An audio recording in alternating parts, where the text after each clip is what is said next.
Ce qu'on peut retenir de cet atelier, c'est qu'aujourd'hui, les minéraux de transition suscitent beaucoup d'intérêt pour des pays comme la République démocratique du Congo, parce que c'est une opportunité qui pourrait faire en sorte que le pays ait beaucoup d'argent dans ces secteurs-là.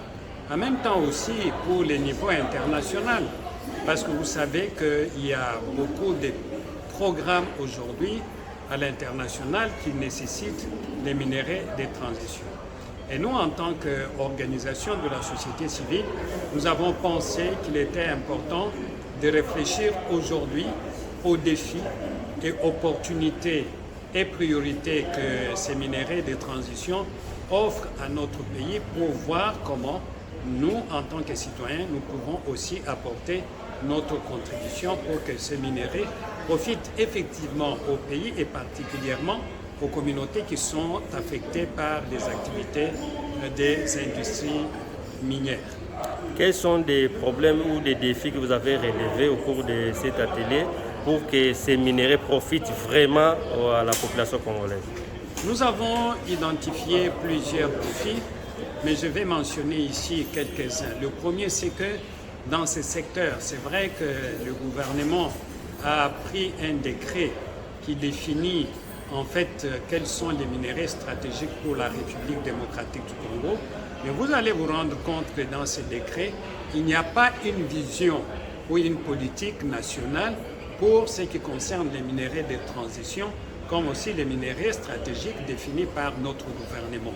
Cette vision, elle est très importante parce que c'est elle qui va nous montrer dans quelle direction le gouvernement voudrait aller et les retombées de l'exploitation de ces minéraux de transition vont servir à quoi. Donc ça, c'est pour nous un premier défi, le fait qu'il n'y a pas une vision qui accompagne les décrets.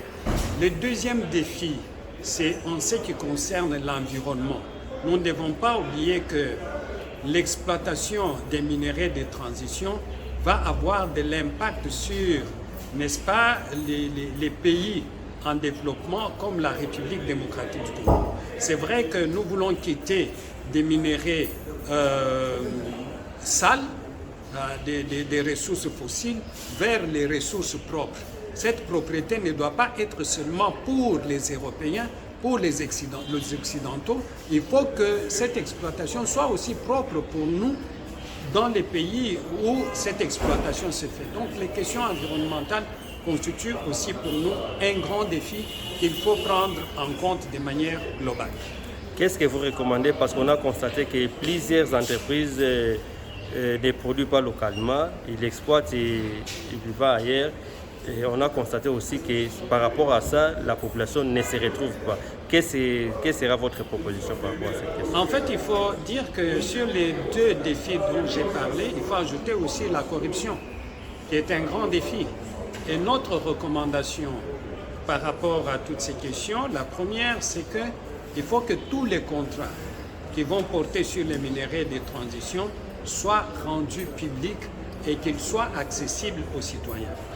Deux, en termes de recommandations, c'est que le gouvernement doit pouvoir entamer une réflexion en ce qui concerne la vision qui doit accompagner les minéraux stratégiques ou les minéraux de transition. Parce que, comme je le disais, quand vous lisez le décret qui détermine les minéraux stratégiques pour la République démocratique du Congo, vous allez voir que la seule préoccupation du gouvernement, c'est de se faire de l'argent.